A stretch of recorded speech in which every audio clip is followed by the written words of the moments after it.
Qual vai com a primeira edição de Bamberg Kai? A primeira edição é muito bom para nós, super me povisa, é um êxito total. Então, a segunda Bamberg Kai, dia 27 de junho, já vieram na rua, então a nós de GSP's Place também tem Riva Plaza, nós também back to the 70s, 80s and 90s. Nós somos responsáveis de Balashi, nós também tem prêmio na cash para a gente cobrir com costume de anos 70, 80.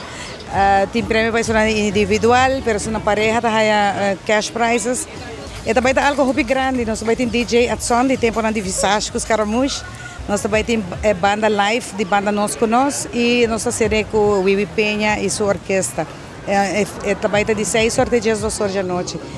Me quero invitar o povo de Aruba para vir, então me desfrutar com nós esse dia aí, também tem algo grande, então me espera que o Hopi de bem e bem passa bom.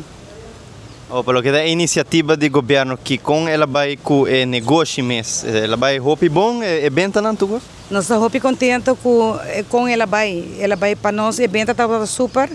É que nós aqui para recorde dia aí, então me dá Hopi agradecido para sobre que Hopi tempo caia da maneira morto.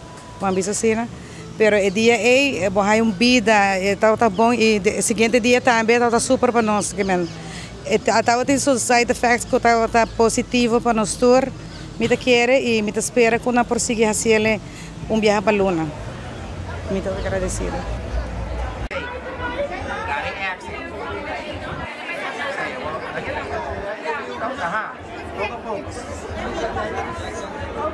Vídeo.